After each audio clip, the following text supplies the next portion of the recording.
Straight into chapter 4 now, imperfections in solids. So we have a whole chapter devoted to this because, as it happens, imperfections within the atomic makeup of a material has a really large effect on its behavior at the macro scale.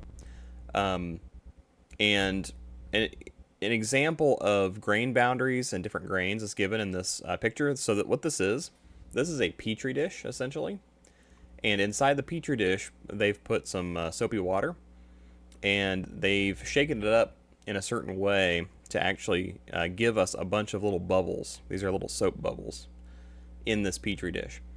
And what this shows us is that, these bubbles, when they form, they will kind of create little crystal structures.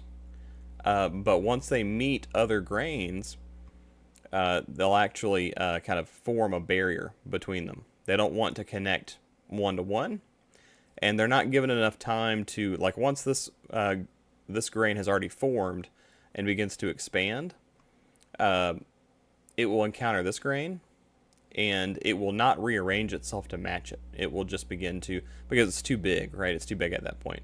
So a grain boundary must be formed between them. So for this lesson, we're going to explain how crystal grains form during solidification and distinguish between equiaxed and columnar grains.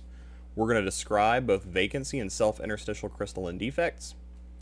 We're going to calculate the equilibrium number of vacancies in a material at some specified temperature given the relevant constants. We're going to name the two types of solid solutions and provide a brief written definition and or schematic sketch of each. We're also going to list the Hume-Rothery rules and use them to determine whether a substitutional solution is likely. And then, given the masses and atomic weights of two or more elements in a metal alloy, we're going to calculate the weight percent and atom percent for each element. Okay, so let's talk about solidification. So solidification happens when you have a metal, let's just talk about in terms of metals, at really high temperature, as we kind of discussed last lesson. And we're going to cool it down. We're going to start cooling this metal down. And what will happen is little tiny grains will begin to form inside of the liquid solution. And these are called seeds. These are seed grains. And from these seeds, atoms will begin to kind of come out of the liquid solution and attach themselves in certain patterns, according to the crystal structure, to build upon those grains. Okay, so we start with these little seed grains. Then, as we cool down, as we continue to cool, we will have growing crystals, and then finally, at the very end, we will have a grain structure that forms and when the metal solidifies, right? And what happens is, whatever orientation these are at the beginning, they will stay in that orientation when the grains solidify. The only difference would be if I were to take one of these grains and continue to grow it and remove all the other grains during the process, I could grow one macro grain, right? Again, that's very difficult to do, but that would be done for something like the turbine blade I showed you before.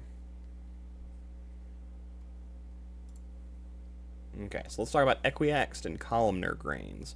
So we have a piece of metal here, and what this diagram shows us is that, for one thing, when you have a really large thermal mass, you can't just instantly cool it, right? You can cool the outside of it, but you can't instantly cool the entire thing. So how a sample of metal, like how we can look at this, is somebody would put it through a temperature process. So they would melt it and then solidify it again. So melt it down, start to cool it off. Then once it's completely cooled, you would cut the sample in half using probably like a diamond saw. So it's a very slow process, but when you cut it with a diamond saw, you get a very polished surface. You can then add your own polishing, like diamond polishing, for example. You'd probably need to in this case. And then finally, you would add an etching agent. So like an acid would be applied to the surface. And what that etching agent would do is it actually creates these multicolored grains, right? Because the acid will attack different crystals in different ways. So even though like let's say they're all FCC, for example, the different orientation will be attacked in different ways by the acid. So that's what creates these kind of differing colors. So because this is a large thermal mass, when this is cooling down, the heat flow will be going from the center out. And that's kind of why, like, you see most of these grains are kind of long in the outward direction. Not really so much here, but they're not saying the heat flow is that way. So it must be just going down into the left and right. And what we see is that those grains want to form basically from the outside in.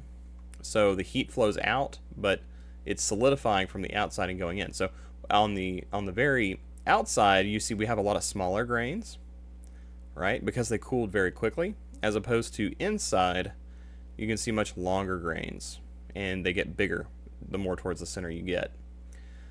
And so these are columnar. So columnar grains are the grains that are elongated in one direction, and we've talked about directionality and what that means to an extent in terms of mechanical properties. It means that we have directional mechanical properties associated with them. So those are columnar or elongated grains. And we also have equiaxed grains. So they're roughly the same dimension in all directions. And so your equiaxed grains are kind of towards the bottom, right? They're a shell. There's a shell of equiaxed grains that occur due to your rapid cooling. Okay. And then grains and grain boundaries. So again, here's, like, for example, a bunch of bubbles, or atoms in this case. And we have one single crystal structure here. This looks like a face-centered cubic style. It's not really face-centered cubic. It's more like just a very uniform packing, very low packing factor, actually. Grain structure. Anyway, and then between these different crystal structures, you have grain boundaries, right, that kind of connect them. Now, what's going on here is I've kind of talked about how, like, atoms are attaching between the two, and that is the case. Like, for example, these two atoms are bonded, but these two atoms are not, right? And then you go down here, these two atoms are bonded, but these two are not. And so it's not that these grains are not bound to one another. They actually are, in fact, bound to one another, and they're pretty solid. Like, you can't pull them apart very easily. But the connections here are far less, they're a lot less strong than the connections inside of the grain, right? So a metal will want to break around the grain boundaries a lot faster, usually, than within the grain boundaries. Especially if you have material with really large grains, that will tend to happen. And also we have something called an angle of misalignment. So the angle of misalignment comes into effect. You can only really measure it at a single grain boundary. Notice how these grain boundaries are not like perfect squares, for example. They're curved, so you have to measure your angle of alignment at specific points along the curve, right? But our angle of misalignment here might be like 45 degrees, right? Or, yeah, about 45 degrees there. And so you can have high angle grain boundaries, so like grain boundaries with two grains that are really, really different from one another. You can also have small angle grain boundaries where there's only like maybe a 15 degree separation between these and the atoms in this crystal structure versus that one, this grain versus that one. Okay. And yeah, so grain boundaries, they have this atomic disorder. I've mentioned it before. There's a high atomic mobility in this region. So atoms can actually move and shift around in here. They can kind of float around. Also, there's a high chemical reactivity, which is one of the reasons why etching works. So with your acid etching, the acid will want to etch out the grain boundaries first.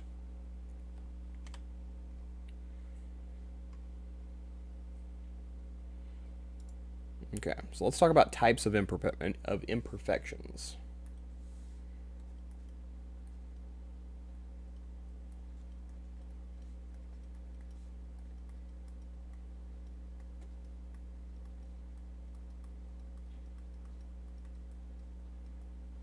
Types of imperfections.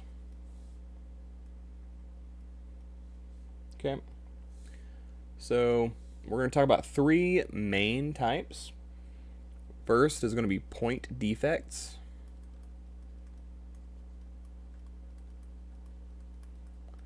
Second, we're going to have dislocations.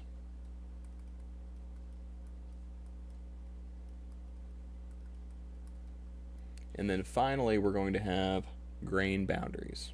So grain boundaries, we've been talking about them already, but grain boundaries are their own kind of imperfection.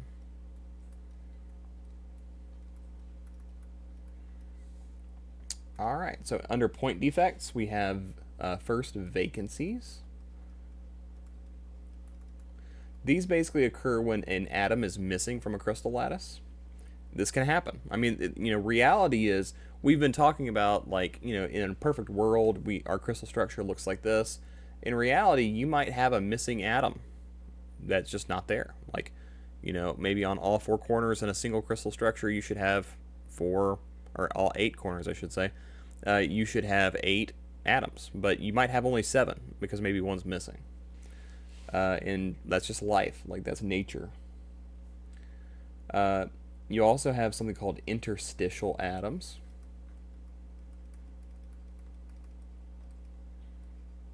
Interstitial atoms. This basically occurs when you have an atom that shouldn't be there. Like, everybody invited a certain number of people to a party, but Frank was not invited, and but he showed up anyway. He's an interstitial person. And then we have substitutional.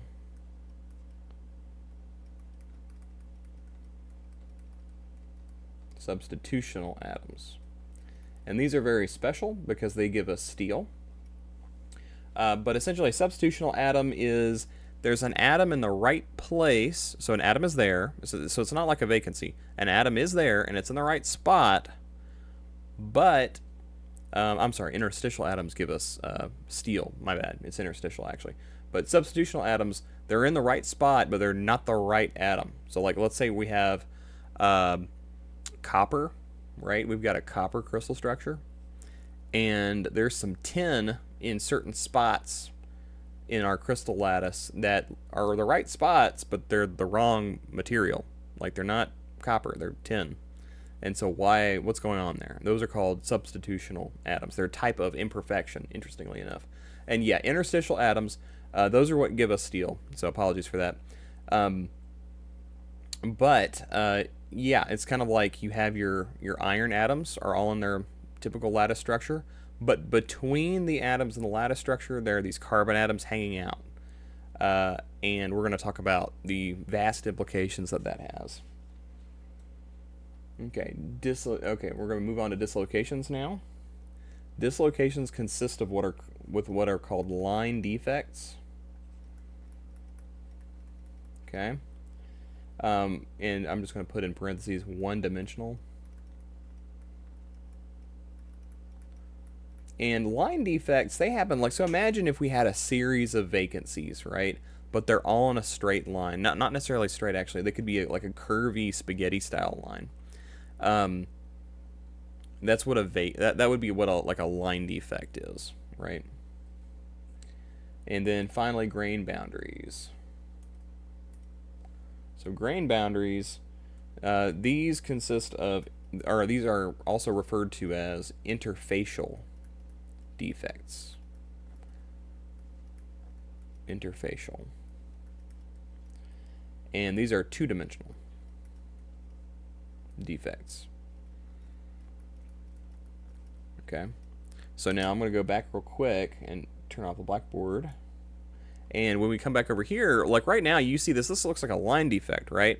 But we're only looking at one plane of atoms. In reality, this, if we were to pack it all back in and not look at a cross section, we would be seeing that these red dashed lines are actually three-dimensional curves through space, essentially. Sheets, three-dimensional sheets going through space. Let me put it that way. For that reason, we consider them to be two-dimensional because they're like a sheet. They're not like a three-dimensional object.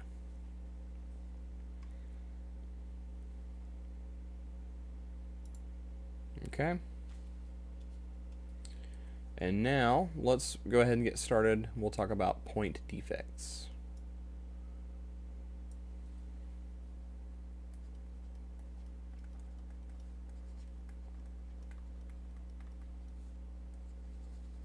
Alright, point defects.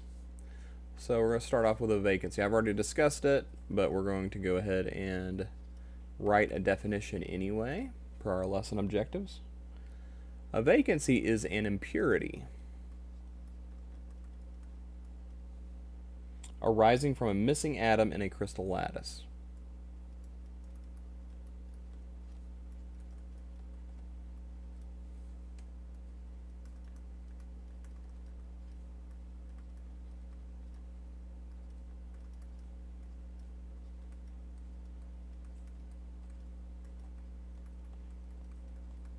Okay, so it's an impurity arising from a missing atom in a crystal lattice. So, again, if I were to just draw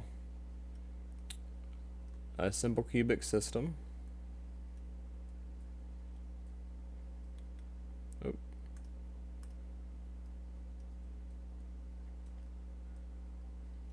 right, and let me draw the little dashed lines between them.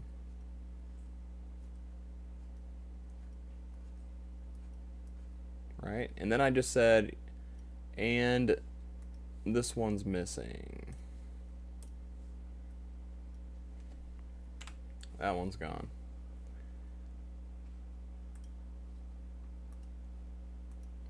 Well, here's our vacancy, because we're missing an atom, and that can totally happen. And in fact, it happens a lot in almost every material known to man, because that is how nature works. Alright, next we're going to talk, and we can also calculate the number of vacancies, or we can actually estimate the number of vacancies in a material, since it does happen in every material, according to this equation. So it's like per volume or by volume, but number of vacancies is equal to n, some constant n, I'll explain it in a minute, times the exponent of negative QV divided by KT. Okay? That's QV over KT. Now, what does all this mean? Let me draw a little thing here. So the number of vacancies in a material are equal to n. So let's write out n. So n is given as well in another equation. N is equal to Avogadro's number multiplied by rho. This is the density of the material divided by A. In this case, A is the atomic weight of the material. Okay, so A is atomic weight, rho is the density of the material, Na is Avogadro's number.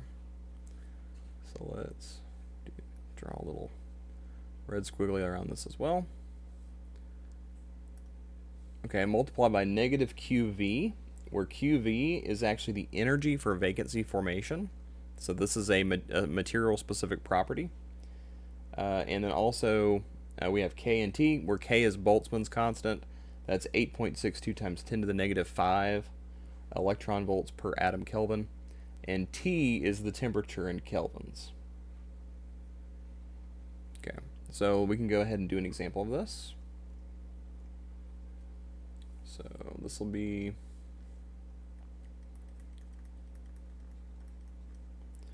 example 4.1. Okay, so then the prompt is we want to find the number of vacancies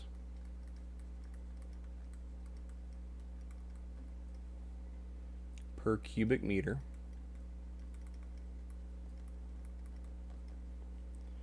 for copper at 1,000 degrees C.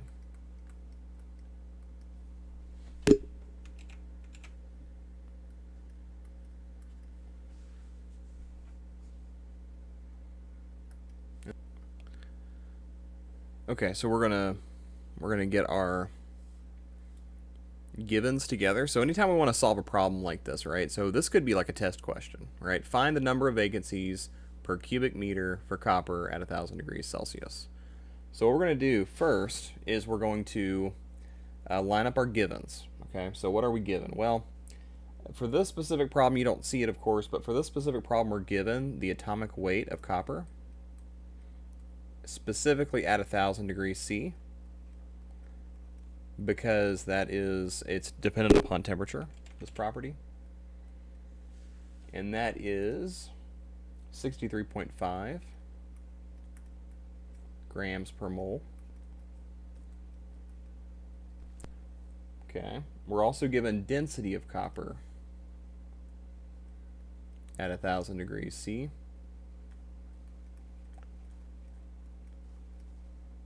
And you might ask, well, how does density change with temperature? Well, temperature will actually change the volume of the material, and so that actually indirectly affects density. So density at 1,000 degrees Celsius is actually 8.4 grams per centimeter cubed. Okay. Then we also have something that could be tattooed to our brain. Avogadro's number, Na, is equal to 6.022 multiplied by 10 to the minus 23rd atom per mole. Okay. What else do we need? So we've got atomic weight, we have density, we've got Avogadro's number. Okay, so we have everything we need to calculate N. Let's just go ahead and do that. So let's get N. N is equal to, or for Cu, so this is the number of lattice sites for copper at 1,000 degrees Celsius.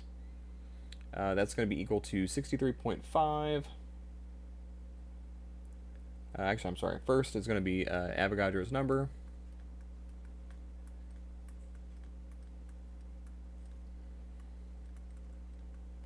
And what I'm going to do for this calculation is I'm actually going to draw our units in yellow. Try and make it as clear as possible what I'm doing. Atom per mole multiplied by our density, which is going to be 8.4 grams per centimeter cubed. Okay. Divided by, oh, whoops. I just broke my own rule. Okay, there we go. Grams per centimeter cubed divided by our atomic weight, 63.5, and that would be gram per mole.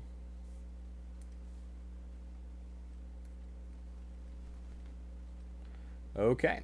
So, how does this end up working out? Well, first of all, something I want you to keep in mind. So, as we're solving problems like this, you need to be paying attention to what is asked in the problem statement.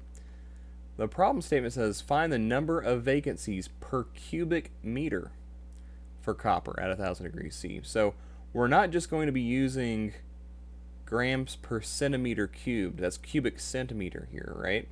So, we need to convert this cubic centimeter value to cubic meters. And to do that, we can just add something real quick. So I'm just going to extend our line. And I'm going to add a factor of 10 to the 6.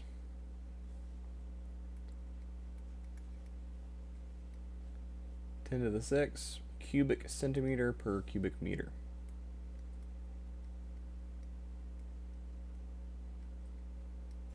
Alright, so looking at our unit conversions, so I wrote them out in yellow because it makes it more easy to read. We're going to go ahead and solve this and figure out what our final units for N should be. So I'm dividing by a I've got a denominator of mole on the numerator and a denominator of mole on the denominator. So I'm going to go ahead and cancel those out.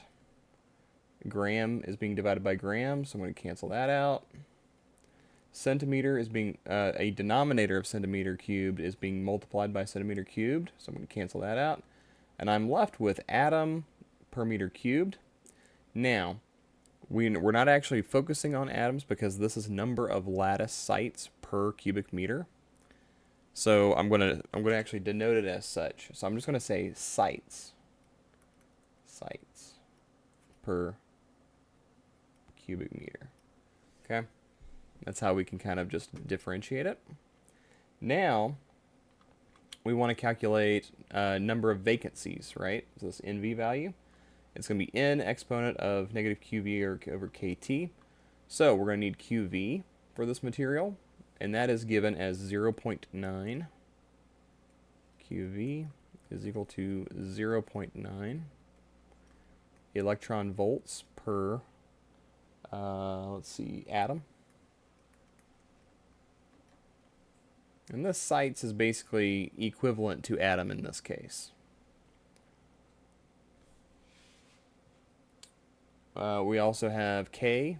K is Boltzmann's constant, which will be equal to 8.62 times 10 to the negative fifth electron volts per atom Kelvin. And then we have temperature. Temperature is equal to 1,000. That was given in the problem statement. 1,000 degrees Celsius. And we want to convert that to Kelvin. So we're going to add 273 real quick. And that will give us 1273 Kelvin. All right? 1,273. So now we can go ahead and calculate our number of vacancies. So NV is going to be equal to N 8 times 10 to the 28. And I'm just going to go ahead and put atoms again for simplicity. Atoms per meter cubed. And then that's going to be multiplied by the exponent of 0.9 EV electron volts divided by atom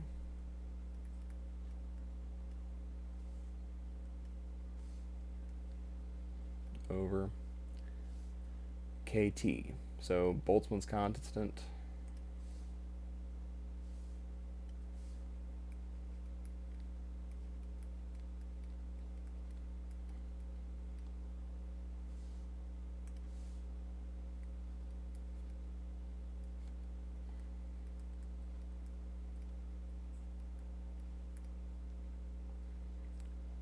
multiplied by temperature, which is going to be 1273 Kelvin.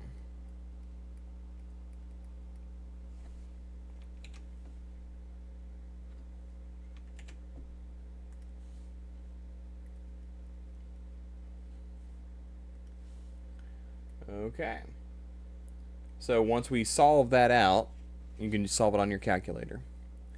That will give us the final value will be 2.2 times 10 to the 25. Okay. And then let's go ahead and solve for our units. So atom here and atom here cancels. Electron volts here and electron volts here cancels. These two kelvins cancel. So we are exponent.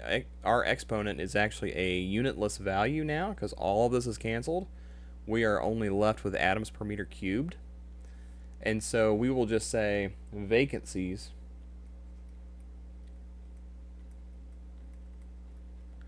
per meters cubed.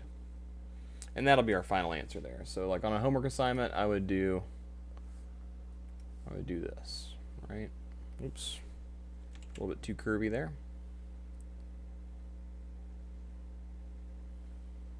There we go. Just box it in. It's hard for me to actually draw straight lines on this, so still learning. Okay, so now let's move back to the slide deck. All right, so I've touched on point defects already. Here's kind of an example of what these point defects look like, in a lattice. So vacancies are literally where an atom is not present. I kind of showed you a graphic of that earlier. And it results in a distortion of planes. So you can actually see, because there's a vacancy here, the lattice actually distorts a little bit around that point. But the farther away you get from that point, they kind of they fix themselves. They look more like the original lattice structure should be looking like. And then the distortion of planes also occurs with a self-interstitial. And here's what that looks like. We call this a self-interstitial. I already mentioned interstitial atoms like that are of a different material, like steel. But self-interstitials occur where an atom that is supposed to be there is actually just in the wrong spot.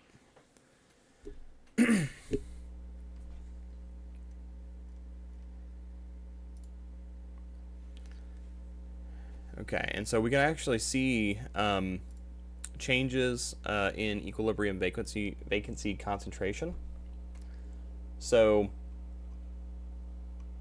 as the temperature drops in a material, atoms fill vacancies in the bulk material, shrinking the size of an island. So as we cool this material down, you'll actually see, like, this material that we're looking at under the microscope, it starts with regions A, B, and C, and as it cools down, A gets smaller and smaller, right?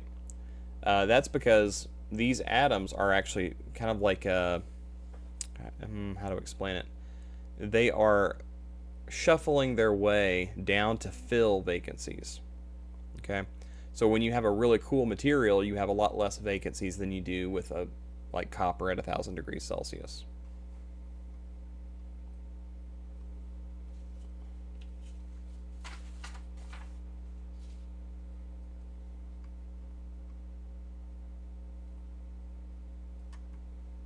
Okay, next we're going to take a look at solid solutions.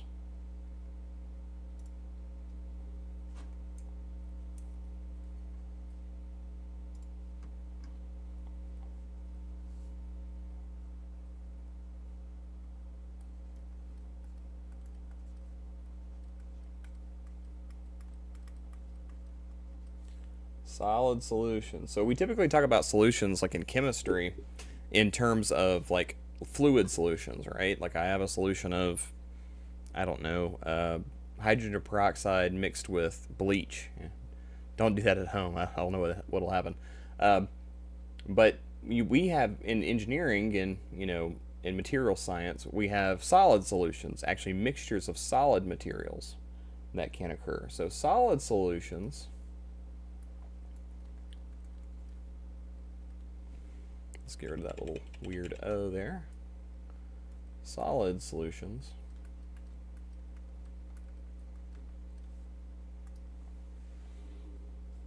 are a crystal.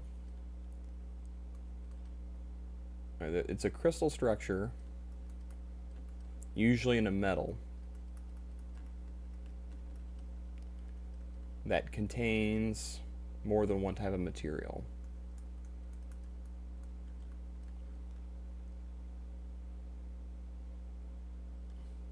Or usually a significant amount.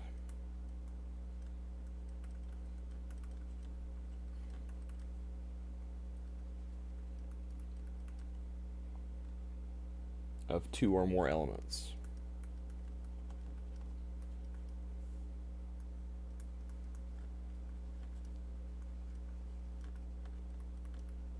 Okay, that's what solid solutions are. And then we also have substitutional solutions.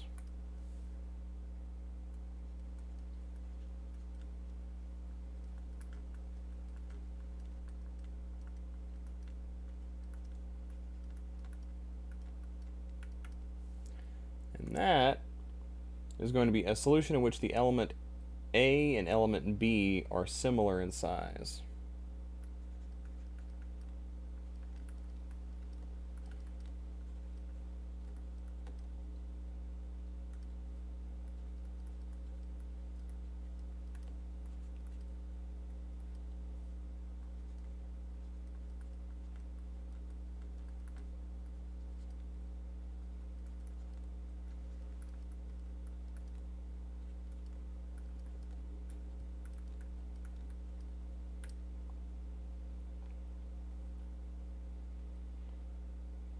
We can also have an interstitial solution.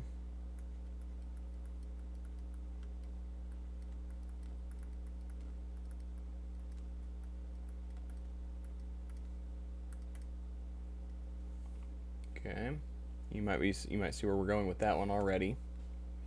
And that's a metal. I'm sorry, that's a solution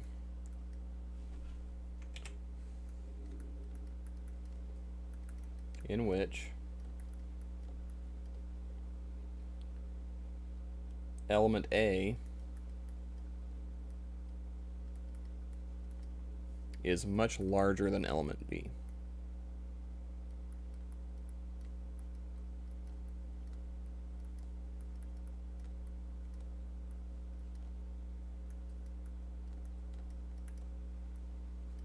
Okay, so that's 3 different types of solid solutions.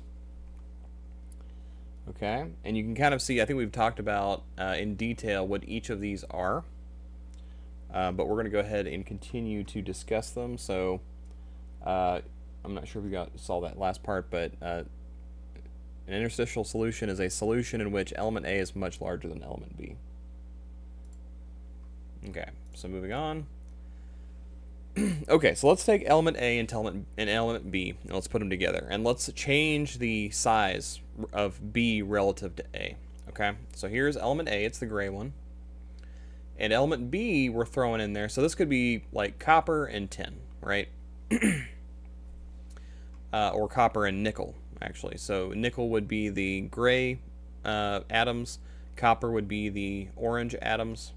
And then, or if one of them is much larger than the other, these could be iron atoms, and these little tiny atoms could be carbon atoms, okay? And so these are our substitutional solutions versus our interstitial solid solutions, okay? And this is considered an alloy, and both of these are.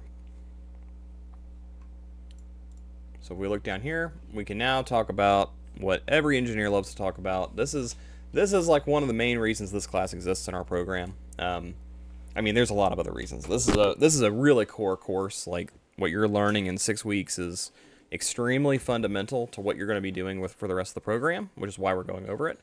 But I cannot stress the importance of this slide more. Like, I can't stress it enough. This is not just important to our class, but it's important to human society. I mean, steel is the reason, one of the main reasons why we exist in the world we exist in today. Steel is an incredible material. We use it for almost everything. And steel is essentially just an alloy of carbon and iron, okay? In fact, it's not even a really sophisticated alloy. You don't really need very many carbon atoms, okay? Very, very small percentage. Like, I think it goes up to 0.5% of the atoms in an iron-carbon alloy are carbon for steel. If you go higher than that, you get really, really poor quality material. So you only use a little bit of carbon. Okay, so that's what this looks like from the atomic perspective. What's the big difference between iron and steel? Well, these little carbon atoms being here for whatever reason, it helps to solidify the material, and it makes it much, much, much, much stronger compared to the weight, okay? So steel is a much stronger metal compared to iron. And so what that really means is you can use less of it to make better things.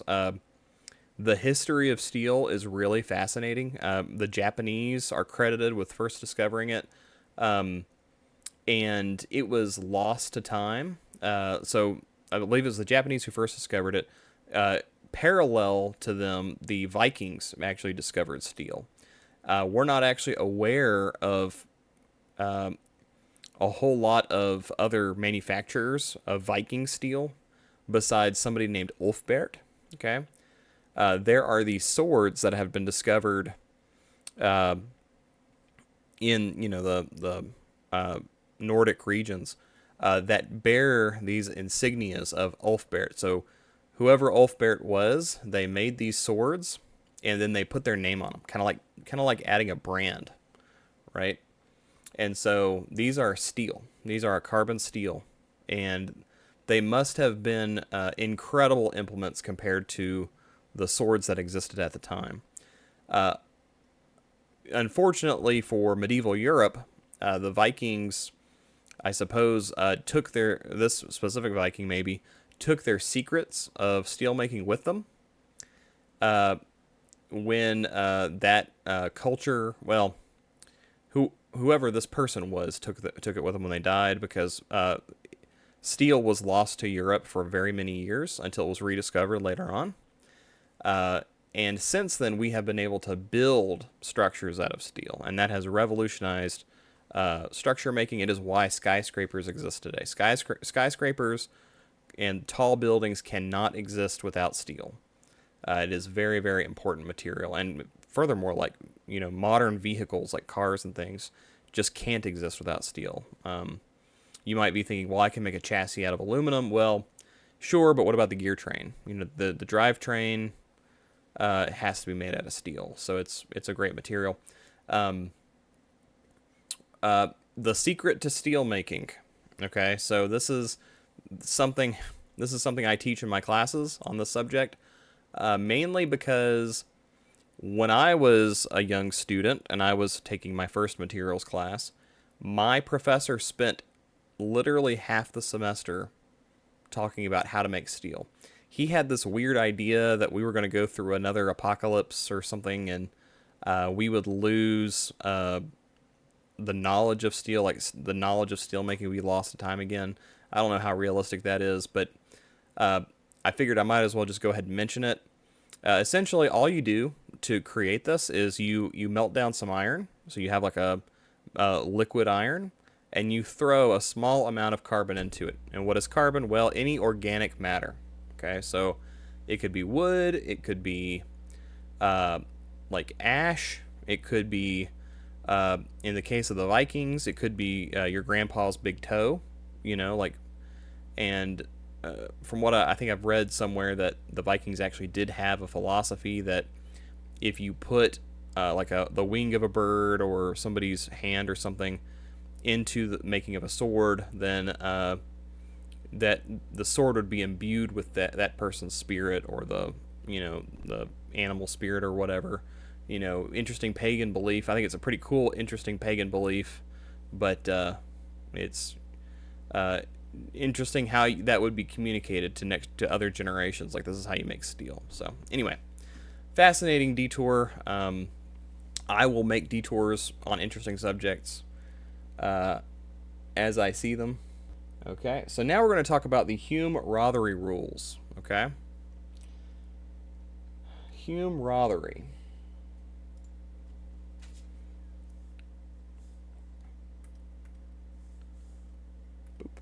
Okay.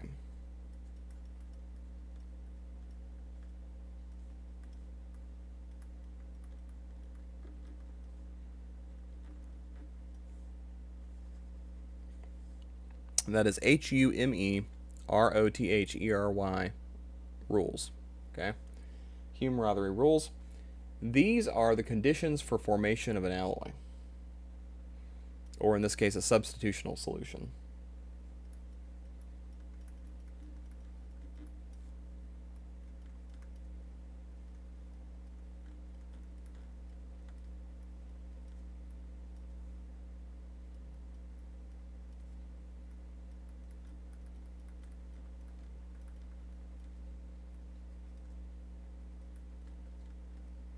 Okay. And there are 4 of them. So first, number 1, delta R. That is the difference between the radii of the 2 atoms. Must be less than 15%. Okay? Just a rule. So we have atom 1, atom 2. The difference between those radiuses must be less than 50%. Now, this is for substitutional solutions, so this doesn't have direct impact on steel because that's an interstitial solution. But for substitutional solutions, this would be like copper and tin to make bronze, another hugely important material for the history of civilization, thus the Bronze Age, for example. But you'll see that those two materials are very close in size to one another. Okay, number 2. The proximity, they have close proximity in the periodic table of elements.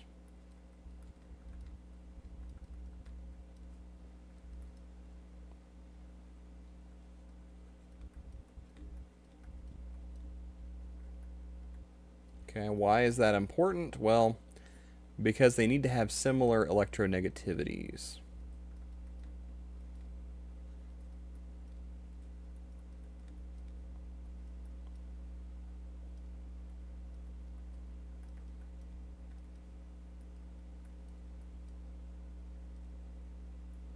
Okay. Number 3. They need to have the same crystal structure in pure metals. Okay. So they need to have similar crystal structures to start out with, or else they won't want to form up with one another.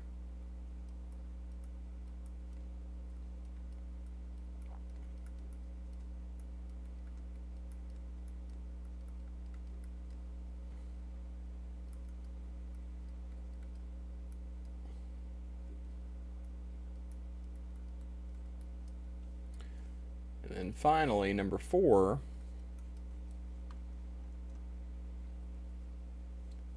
is the valences.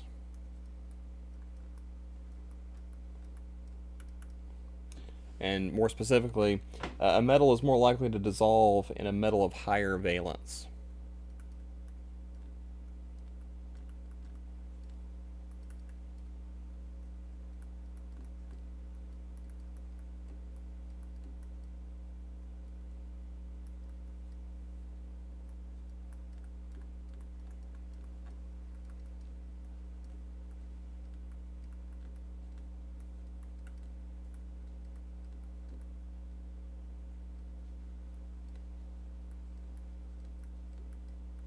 Okay. Now, let's go back to our slide real quick. And the Humarothery rules, these are 4 rules that you'll want to know. You're going to need to use these rules, and I'll explain why in a minute. But if I turn this off real quick, and we come back to our slide showing our substitutional solid solution, the way you can think about these rules is how likely is it for our nickel atoms to think that these carbon atoms are nickel atoms? That's a way to think about it. I mean, obviously, I'm anthropomorphizing the atoms, but it helps me think about it. So this nickel atom, if we're floating in here and we're in our rigid structure, and then all of a sudden this copper atom flies in, this nickel atom will say, "Hey, this copper atom, this looks really similar to another nickel atom. Like it's close in size, and it's got a lower valence than me, and it has the same crystal structure and pure metals, so it wants to fit in, let's say, my BCC crystal structure, and it's got a similar electronegativity. It looks a lot like nickel, even though it's copper, and so it'll just latch onto it, and it will fit right in to the rest of the solution. So that's another way of thinking about it.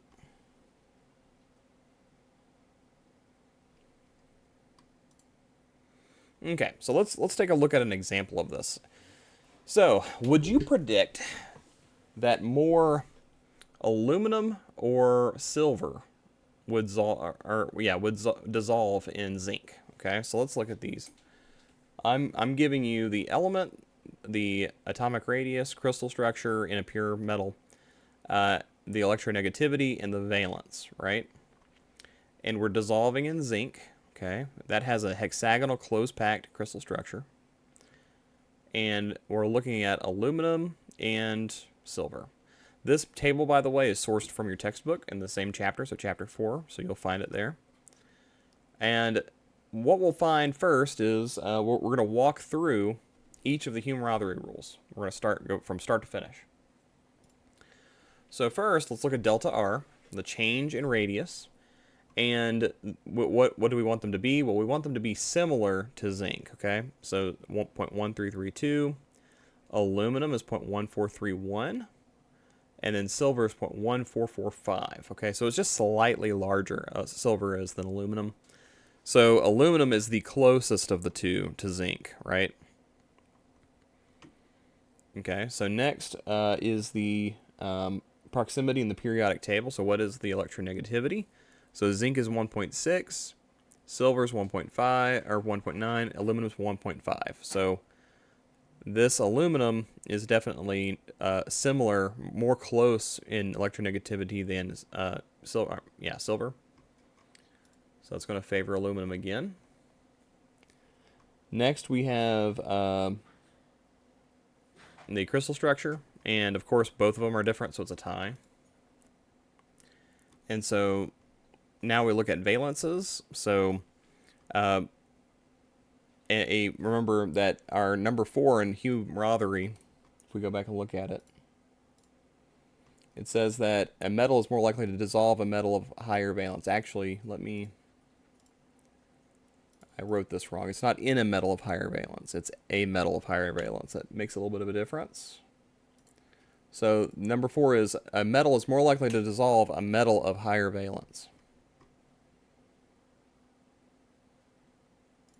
Okay, so zinc will want to dissolve the one that has a higher valence. So let's look at the valences. Zinc has +2. Aluminum has +3. That's a higher valence. Silver has only +1.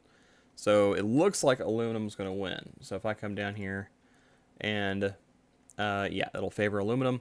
This suggests that aluminum is more soluble in zinc. More soluble, okay? This agrees with experimental observations. And we don't have quiz 1 here, but my question to you for your reflection is to look at this and tell me, is copper dissolved in silver possible? Can you have copper dissolve in silver? So just see if it's possible. And when I say possible, like technically anything is possible here. Like you could dissolve copper in any material and any other material if you really tried to. But just based on the Hume-Rothery rules, tell me if you think it's likely. Okay. All right. So finally, we're going to go over the composition of alloys. All right. So we're going to start here. Composition of alloys.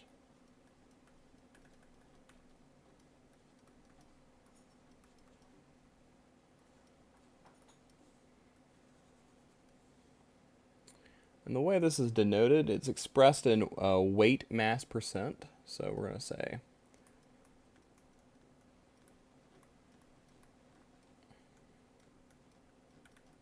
in units of weight percent of atoms, or atom percent. Okay. All right, so C1. So this would be a composition of the first element, right?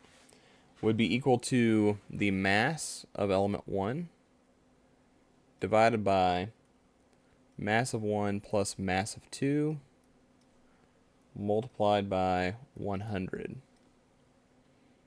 And then this would be given to us in weight percent. We'll just call it, I'll use yellow, weight percent, like that. Okay. And to be clear, this isn't the atomic mass. This is the masses of the individual elementary constituents in that material.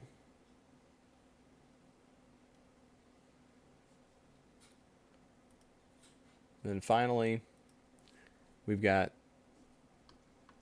C1 prime. So this is just atom percent. It's the same thing, but in atom percent.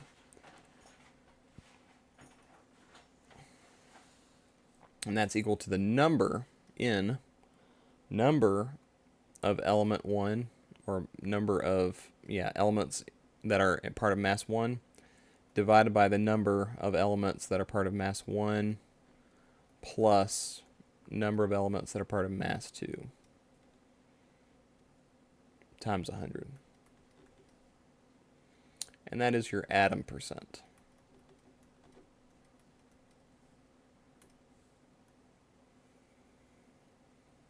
Okay.